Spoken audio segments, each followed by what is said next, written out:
وَيَعْبُدُونَ مِن دُونِ اللَّهِ، اور یہ عبادت کرتے ہیں اللہ کے سوا ان ہستیوں کی، مَا لَا يَضُرُّهُمْ وَلَا يَنْفَعُهُمْ، جو نہ انہیں کوئی نقصان دے سکتی ہیں نہ کوئی نفع۔ اچھا، فوراً جب آپ توحید کے اوپر آیات پڑھیں تو یہ کہتے ہیں نہیں ہم نے تو کبھی کسی بابے کی عبادت کی نہیں، دیکھیں جی ہم تو اللہ کا بندہ ہی مانتے ہیں۔ اگلا حصہ چھوڑ دیتے ہیں۔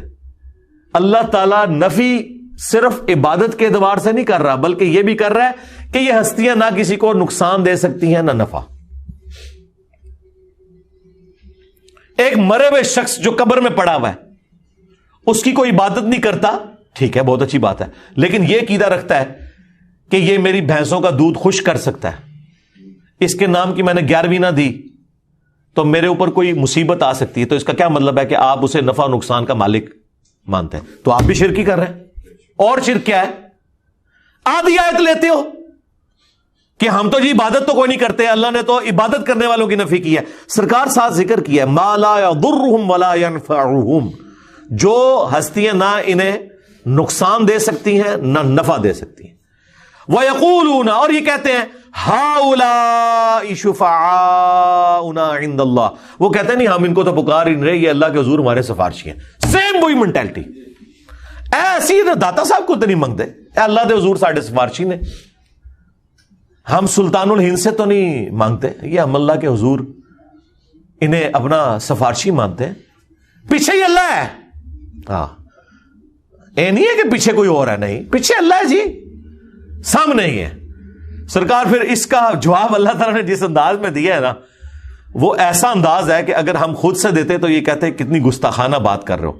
اللہ تعالیٰ فرما رہا ہے قل اتنبئون اللہ بما لا يعلم فی السماوات ولا فی الارض، کیا تم اللہ کو وہ بات بتا رہے ہو کہ جو اللہ کے علم میں بھی نہیں ہے، نہ آسمانوں میں اور نہ زمین کے اندر؟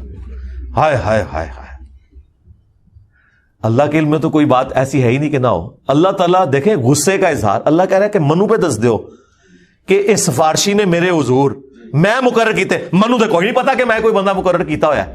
ہائے ہائے ہائے، اللہ کو تو پتہ ہی نہیں ہے کہ کوئی داتا صاحب بھی ہیں۔ اللہ کہہ رہا ہے میرے علم میں تو کوئی نہیں کہ میں نے کسی کو داتا بنایا ہو کہ میرے بہاف کے اوپر وہ سفارشی ہوگا۔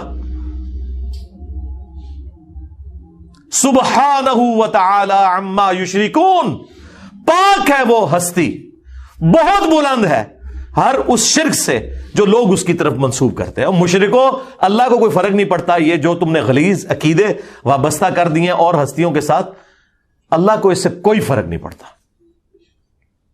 وَلِعَاذُ بِاللَّهِ تعالی۔ دیکھیں جی، اللہ تعالیٰ تو اپنے عقائد اور نظریات کے اعتبار سے بالکل سچی اور کھری توحید قرآن میں بیان کر رہا ہے، کسی کو بری لگے کسی کو اچھی لگے۔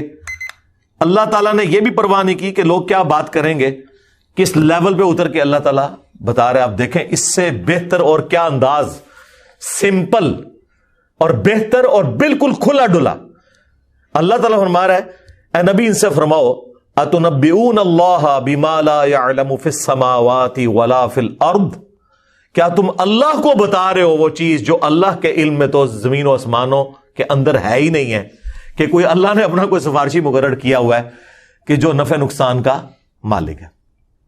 جب ہم نئے ریورٹ ہوئے نا، 2008-9 کی بات ہے، تو میں ایک اور سائٹ پہ اپنے بھائیوں کے ساتھ گیا، تو وہاں ایک دعوت اسلامی کے بھائی تھے،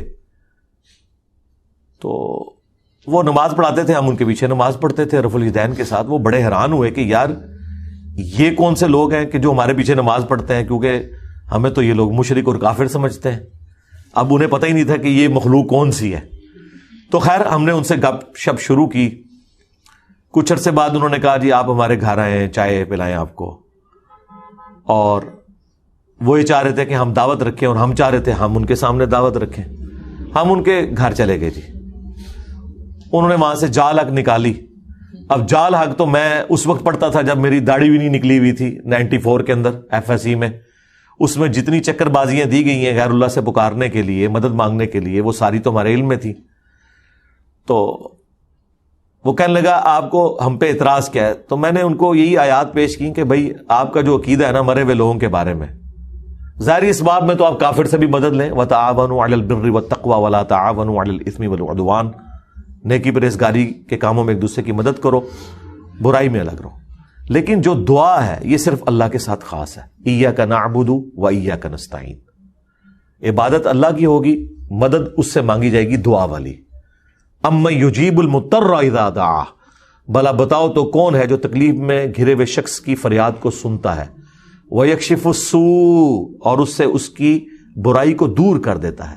ویجعلکم خلفاء الارض، اور تمہیں زمین پر اگلوں کا خلیفہ کرتا ہے. اِلٰہٌ مع اللہ، کیا اللہ کے ساتھ کوئی اور معبود بھی ہے جس کی یہ کوالٹیز ہوں؟ قلیلا ما تذکرون، بہت کم ہی تم نصیحت حاصل کرتے ہو. تو میں نے کہا اس میں واضح لکھا ہوا ہے کہ جو اللہ کے سوا کوئی بھی ہستی، کوئی پیغمبر، جن، فرشتہ، کوئی بزرگ بابا جسے آپ یہ سمجھتے ہیں کہ وہ دعا قبول کرتا ہے، گویا آپ نے اسے معبود مان لیا. تو کہنے لگا قرآن میں جس طرح توحید کے اعتبار سے آیات آتی ہیں، یہ سب کی سب اس سے ریلیٹڈ ہیں کہ آپ انہیں اللہ کے پیرلل میں رب مانو. اگر اللہ کا بندہ سمجھ کے کرو تو پھر کوئی مسئلہ نہیں ہے،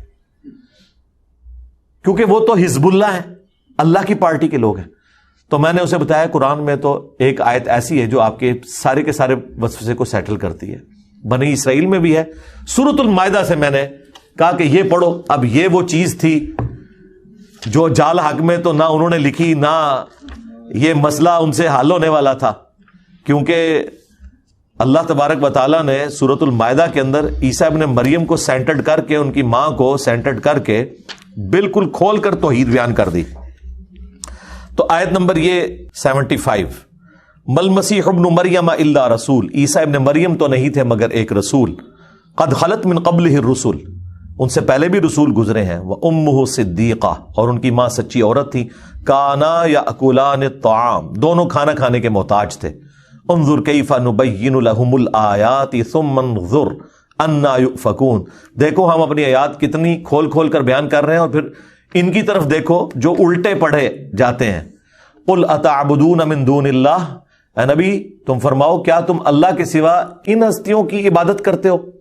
ایک تو من دون اللہ انہیں کہہ دیا جو یہ کہتے ہیں جی بتوں کے بارے میں.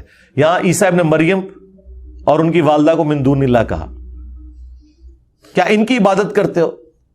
تو کہنے لگا دیکھیں نا جی ہم تو عبادت نہیں کرتے، ہم انہیں اللہ کا بندہ مانتے. میں نے کہا نال لکھے ما لا یملک لکم ضر ولا نفع، جو نہ تمہارے نقصان کے مالک ہے نہ نفع کے.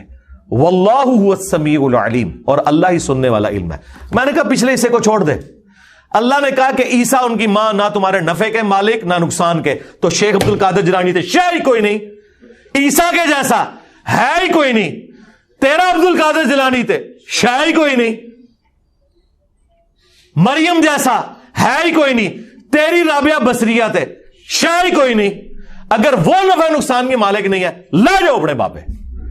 سبحانک اللہم و بحمدک اشہد ان لا الہ الا انت استغفرک و اتوب الیک وما علینا الا البلاغ المبین.